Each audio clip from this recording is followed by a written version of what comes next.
റോയ്ചായ, Sasi Tharoor M P എഴുതിയ ഒരു ലേഖനമാണ് ഇപ്പോൾ വലിയ വിവാദമായിരിക്കുന്നത്. കോൺഗ്രസ് വർക്കിംഗ് കമ്മിറ്റി അംഗമായ ഒരാൾ എങ്ങനെയാണ് മോദിയെയും പിണറായിയെയും ഇങ്ങനെ സ്തുതിക്കുന്നത്? അത് നമ്മൾ പച്ച മലയാളത്തിൽ പറഞ്ഞാൽ രണ്ട് വെള്ളത്തിലും ചവിട്ടി നിൽക്കുക എന്ന് പറഞ്ഞു കേട്ടിട്ടുണ്ട്.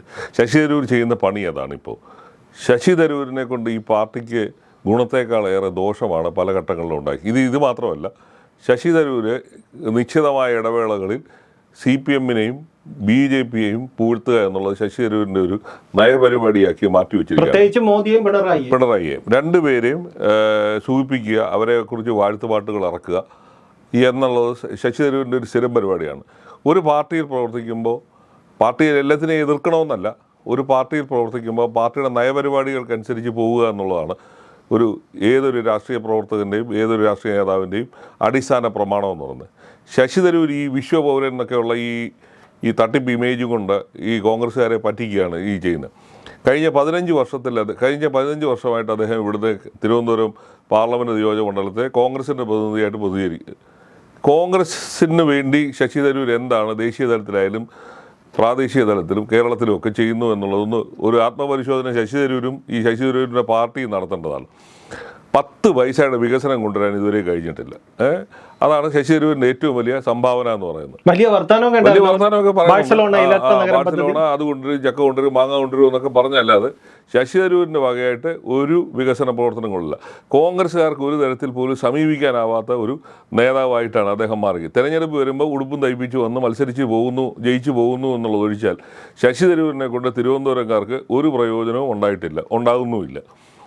അതവിടെ നിൽക്കട്ടെ. ശശി തരൂർ ഒരു സാധാരണ പാർട്ടിയോട് ആലോചിച്ചിട്ടാണോ വ്യക്തിപരമായ ഇന്ത്യൻ എക്സ്പ്രസിൻ്റെ ഇന്നലെ എഴുതിയ ലേഖനത്തിൻ്റെ അടിയിൽ എഴുതിയിട്ടുണ്ട്, ഇതിനകത്ത് പറയുന്ന അഭിപ്രായങ്ങൾ വ്യക്തിപരമായിട്ട് ശശി തരൂരിന് പറയാൻ പറ്റത്തില്ല. കാരണം ശശി തരൂർ കോൺഗ്രസ് പാർട്ടിയുടെ ഏറ്റവും ഉന്നതമായ ബോഡിയുടെ അംഗമാണ്, കോൺഗ്രസ് വർക്കിംഗ് കമ്മിറ്റി അംഗമായിരിക്കുന്ന ഒരാൾ ഇത്തരത്തിൽ കോൺഗ്രസ് പല്ലും നഖവും ഉപയോഗിച്ച് എതിർത്തുകൊണ്ടിരിക്കുന്ന ഒരു സർക്കാരിനെ കുറിച്ച് ഇത്തരത്തിൽ ഒരു ലേഖനം എഴുതുന്ന പാർട്ടിയുടെ നയപരിപാടികളോട് യോജിക്കുന്നതാണോ അതോ കോൺഗ്രസ് നേതൃത്വത്തിന് അനുമതി വാങ്ങിച്ചിട്ടാണോ ഇത്തരം ഒരു ലേഖനം എഴുതി എന്നുള്ള കാര്യം കുറഞ്ഞ പക്ഷം ഈ KPCC നേതൃത്വത്തിനെങ്കിലും ഒന്ന് അറിയിക്കേണ്ട ഒരു ബാധ്യതയുണ്ട്. കാരണം കേരളത്തിലെ കോൺഗ്രസ്സുകാർ ഈ തെരഞ്ഞെടുപ്പ് വരാൻ ഇനി 1 വർഷം കഷ്ടിച്ച് മാത്രമേ ഉള്ളപ്പോൾ അവർ ഇത്തരത്തിൽ സർക്കാരിനെതിരെയുള്ള പോരാട്ടങ്ങളും നിയമസഭയ്ക്കകത്തും പുറത്തും നടത്തുമ്പോൾ പാർട്ടിയുടെ ഒരു ഏറ്റവും വലിയൊരു നേതാവ് ഈ സർക്കാരിനെ പുകഴ്ത്തിക്കൊണ്ട് ഇവിടെ മുഴുവൻ വ്യവസായ വിപ്ലവം വരുന്നു,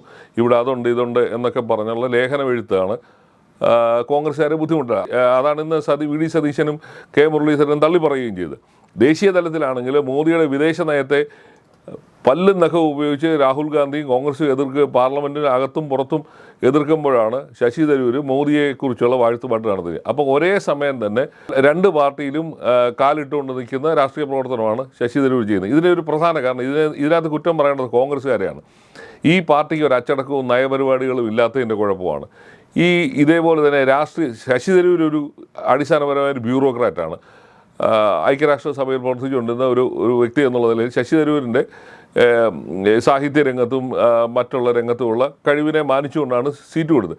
പക്ഷേ അത്തരം ഒരാളെ നിങ്ങൾ നിയന്ത്രിച്ച് നിർത്തേണ്ടതാണ്. നിയന്ത്രിക്കേണ്ട സമയത്ത് നിയന്ത്രിക്കുകയും ഈ പാർട്ടിയാണ് ഇതൊക്കെ കൊടുത്തു എന്നുള്ളത് ബോധ്യപ്പെടുത്താനുള്ള ബാധ്യത ആ പാർട്ടിക്കുണ്ട്. അതില്ലാത്തതിൻ്റെ കുഴപ്പം. അതുകൊണ്ടാണ് ഈ വളയമില്ലാതെ ചാടുന്നത്. വേറെ ഏതെങ്കിലും പാർട്ടിയിൽ നടക്കും, BJP-ക്കകത്ത് നടക്കും. BJP-യിൽ ഏതെങ്കിലും ഒരു MLA-ക്ക് ഒരു MP-ക്ക് ഇത്തരത്തിൽ രാഹുൽ ഗാന്ധിയെ പ്രകീർത്തിക്കുന്ന അല്ലെങ്കിൽ പിണറായി വിജയനെ പ്രകീർത്തിക്കുന്ന ഒരു ലേഖനം എഴുതാനോ ഒരു അഭിപ്രായം പറയാനോ ഉണ്ടാവുമോ?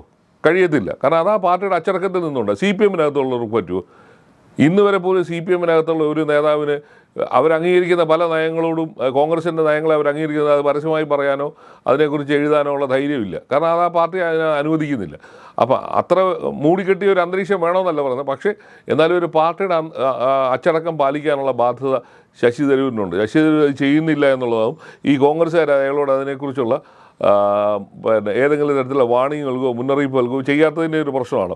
ഇങ്ങനെ കയറൂരി വിടണോ ഇല്ലയോ എന്ന് കോൺഗ്രസ്സുകാരാണ് തീരുമാനിക്കുന്നത്. ഈ വിഴിഞ്ഞത്ത് സമരം നടന്നപ്പോഴും ശശി തരൂർ പാർട്ടിക്ക് വിരുദ്ധമായ നിലപാടാണെന്ന് തീർച്ചയായിട്ടും. അത് കേരളയിൽ സമരം ഇവിടെ കണ്ട് കോൺഗ്രസ്സുകാർ തലയടിച്ച് പൊട്ടിച്ച് ആശുപത്രി കിടക്കുന്ന സമയത്ത് ശശി തരൂർ കേരളയിൽ അനുകൂലമായി സംസാരിച്ചിട്ട് പോയ കക്ഷിയാണ്. അതുപോലെ തന്നെ ഈ വിഴിഞ്ഞത്തിനകത്തും അന്നും അദാനിക്ക് വേണ്ടിയാണ് സംസാരിച്ചത്. മത്സ്യത്തൊഴിലാളികൾ സമരം നടത്തുന്ന സമയത്ത് കോൺഗ്രസ് അതിന് പിന്തുണ കൊടുത്തുകൊണ്ട് സമരം നടത്തുമ്പോൾ അദാനിക്കൊപ്പം ചേർന്ന് നിന്ന് വർത്തമാനം പറഞ്ഞ ആളാണ്. അപ്പോൾ അത് കോൺഗ്രസ്സുകാരാണ് തീരുമാനിക്കേണ്ടത്. ഇപ്പോൾ ഏറ്റവും കോൺഗ്രസിനെ വെട്ടിച്ചടിച്ചിരിക്കുന്ന ഏറ്റവും വലിയ സംഭവം എന്ന് പറയുന്നത് മോദിയുടെ അമേരിക്കൻ യാത്ര പരാജയമാണെന്ന് കോൺഗ്രസ് രാഹുൽ ഗാന്ധിയും കോൺഗ്രസും പറഞ്ഞുകൊണ്ടിരിക്കുമ്പോഴാണ് അയാളെ മോദിയെ സ്തുതിച്ചുകൊണ്ട് ഇന്നലെ സ്റ്റേറ്റ്മെൻ്റ് ഇറക്കി. അതിനകത്ത് ഒരു വരി ഞാൻ വായിക്കുക. കോൺഗ്രസ്സുകാർക്ക് ആത്മാഭിമാനം ഉണ്ടെങ്കിൽ ശശി തരൂരിനെ ഈ പാർട്ടി നിർത്തണോ ഇല്ലയോ എന്ന് അവരെ തീരുമാനിക്കുക. So far what we have seen from the press statement of the prime minister and the president Trump are very encouraging. ഇത് ഒട്ടും ഗുണപ്രദമല്ല എന്ന് രാഹുൽ ഗാന്ധി അവിടെ പറയുന്നു. ഇവിടെ വി ഡി സതീശൻ ഇന്നിപ്പോൾ രാവിലെ പറയുന്നു സന്ദർശനം പരാജയമായിരുന്നു, മോദിയുടെ അമേരിക്കൻ യാത്ര പരാജയമായിരുന്നു പറയുമ്പോഴാണ് ഇവിടെ ഒരാൾ നിന്നിട്ട് പറയുന്നത് ഇറ്റ്സ് വെരി എൻകറേജിങ് എന്ന്. വേറൊരു കാര്യം കൂടെ പറയാം. Some of the big concern we have addressed. രാജ്യത്തിൻ്റെ എല്ലാ ആശങ്കകളും പരിഹരിക്കപ്പെട്ടു എന്നുള്ള മട്ടിലാണ് പറയുന്നത്.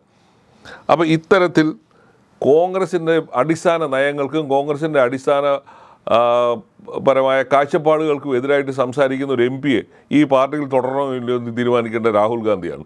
രാഹുൽ ഗാന്ധിയുടെ അല്ലെങ്കിൽ പാർട്ടി സ്വീകരിക്കുന്ന നയത്തിനെതിരായിട്ട് സംസാരിക്കാൻ ചിലർക്ക് മാത്രം ഇങ്ങനെ സൗജന്യങ്ങൾ കൊടുത്തിട്ടുണ്ടോ ഇല്ലയോ എന്നുള്ളത് നാളെ വേറൊരാൾ ഇതിനെ മാറ്റി പറഞ്ഞാൽ പറയാൻ പറ്റുമോ? നാളെ വേറൊരു MP പറയുകയാണ് മോദിയുടെ യാത്ര വളരെ മികച്ചതായിരുന്നു, രാഹുൽ ഗാന്ധി മാത്രം ഒറ്റയ്ക്ക് എന്ന് പറഞ്ഞുകൊണ്ടിരിക്കുന്നു. ഇവിടെ ബാക്കിയുള്ള സഹ MP ഇത്തരത്തിൽ പറയുന്നു. ശശി തരൂരിൻ്റെ വിദേശ നയത്തെക്കുറിച്ചുള്ള ഉള്ള അദ്ദേഹത്തിൻ്റെ സമീപനങ്ങളെയാണ് കഴിഞ്ഞ ദിവസം മോദി പാർലമെൻറ്റിൽ പ്രശംസിച്ച് പറയുകയും ചെയ്തു. വിദേശകാര്യത്തേക്കുള്ള ശശി തരൂരിൻ്റെ അറിവും ഇന്ത്യയുടെ ഇപ്പോഴത്തെ വിദേശ നയത്തെ പ്രശംസിച്ചുകൊണ്ടുള്ള ശശി തരൂരിൻ്റെ വാക്കുകളെ മാനിക്കുന്നു എന്നുള്ള മട്ടിലാണ് പ്രധാനമന്ത്രി നരേന്ദ്രമോദി ലോക്സഭയിൽ പറഞ്ഞത്. അപ്പോൾ ഇത് ഒരേ സമയം തന്നെ അപ്പുറത്തും ഇപ്പുറത്തും പോയി പല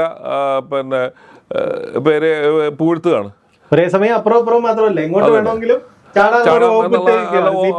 വാതിലുകൾ തുറക്കാൻ വേണ്ടിയുള്ള നീക്കമാണ് ഈ നടത്തുന്നത്. അതെ, ശശി തരൂരിൻ്റെ ഇത്തരത്തിലുള്ള ഈ പ്രസ്താവനകളെ കോൺഗ്രസ് നിയന്ത്രിക്കാൻ ധൈര്യപ്പെടുമോ ഇല്ലയോ എന്നുള്ളതാണ്. കോൺഗ്രസിന് അത്തരം കാര്യങ്ങൾ ഒരു വാണിംഗ് കൊടുക്കണ്ട. പിന്നെ ശശി തരൂർ ഒരേ സമയം തന്നെ ഇവിടെ മുഖ്യമന്ത്രി ആവാൻ വേണ്ടി കുപ്പായം തയ്പ്പിച്ച് നടക്കുകയാണ്. അപ്പോൾ ഇത് ശരാശരി കോൺഗ്രസ്സുകാർ ഇതൊക്കെ അംഗീകരിക്കുമല്ലോ എന്നുള്ളതാണ്. ഇവിടെ സർക്കാരിൻ്റെ നയങ്ങൾക്കെതിരായിട്ട് സമരം നടത്തുകയും അടി വാങ്ങിക്കുകയും ജയിലിൽ കിടക്കുകയും ഒക്കെ ചെയ്യുമ്പോഴാണ്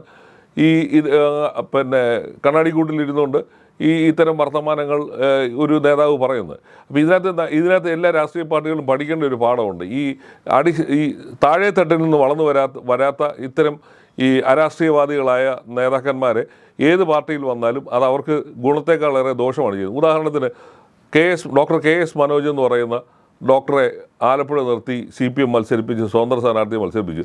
മൂന്നാമത്തെ ആഴ്ചയായപ്പോഴത്തേക്ക് CPM ചീത്തയും വിളിച്ചുകൊണ്ട് പോകുന്ന കാഴ്ചയാണ് നമ്മൾ കണ്ടത്. അപ്പോൾ ഇത്തരത്തിലുള്ള ഈ സ്വതന്ത്ര സ്ഥാനാർത്ഥികൾ അല്ലെങ്കിൽ സ്വതന്ത്ര ചിന്താഗതിക്കാരെന്ന് പറയുന്നവരെ ഒരു രാഷ്ട്രീയ പാർട്ടിയിൽ അടുപ്പിക്കാതിരിക്കുന്നതാണ് ആ പാർട്ടികൾക്ക് ഏറ്റവും നല്ലത്. അൽഫോൺസ് കണ്ണന്താനം ഇതുപോലെ തന്നെ BJPയിലേക്ക് ചാടിപ്പോയി. അപ്പോൾ ഈ ടൈപ്പ് വരുന്ന എല്ലാം വലിയ ബ്യൂറോക്രാറ്റ് അല്ലെങ്കിൽ വലിയ ഉന്നത സാഹിത്യകാരന്മാരെന്നൊക്കെ പറഞ്ഞുകൊണ്ട് വരുന്നവർക്കൊന്നും പാർട്ടിയോടും ജനങ്ങളോടും ഒരു കമ്മിറ്റ്മെൻറ്റും ഇല്ല. അവർക്ക് എന്ത് കമ്മിറ്റ്മെൻറ്റ്? ശശി തരൂരിനെ ഇവിടെ കോൺഗ്രസ്സുകാർ നടന്ന ഏതെങ്കിലും പൊതുപരിപാടികൾ കാണാറുണ്ടോ? അല്ലെങ്കിൽ ഏതെങ്കിലും തിരുവനന്തപുരത്തെ ജനകീയ വിഷയങ്ങളിൽ ശശി തരൂർ ഇടപെട്ട് കണ്ടിട്ടുണ്ടോ? ഇവിടെ അങ്ങ് കണ്ടിട്ടില്ല. ശശി തരൂർ ഇങ്ങനെ വിശ്വപൗരൻ ഇവിടെ നാട്ടുകാരെല്ലാം കൂടെ പാടിക്കൊണ്ട് നടക്കുന്നതിൻ്റെ പുറകെ പോകുന്നു എന്നുള്ളതല്ലാതെ ശശി തരൂരിനെ കണ്ട് എന്താണ് തിരുവനന്തപുരത്തെ കോൺഗ്രസ്സുകാരുടെ ആവശ്യം? ശശി തരൂരിൻ്റെ ഓഫീസ് സെക്രട്ടേറിയറ്റിൻ്റെ തൊട്ടടുത്താണ്. അവിടെ എത്ര കോൺഗ്രസ്സുകാരാണ് പോകാറുള്ളത് എന്തെങ്കിലും പരാതിയുമായിട്ട്? അവിടെ പോയിട്ട് കാര്യമില്ല. ശശി തരൂരിനെ ഇവിടെ കാണാനില്ല. തിരഞ്ഞെടുപ്പ് വരുമ്പോൾ മാത്രം പാരച്ചൂട്ട് വഴി ഇവിടെ വരുന്നു എന്നുള്ളതല്ലാതെ ശശി തരൂരിനെ ഇവിടെ ആരും കാണുന്നില്ലല്ലോ. കോൺഗ്രസിൻ്റെ ഏത് പരിപാടികൾക്കാണ് ശശി തരൂരിനെ കാണുന്നത്? MP എന്നുള്ള നിലയിൽ ശശി തരൂരിൻ്റെ സംഭാവനകൾ തിരുവനന്തപുരത്തിനും കോൺഗ്രസ് പാർട്ടിക്കും വട്ടപൂജ്യം തന്നെയാണ്. അതിനകത്തൊരു തർക്കവുമില്ല.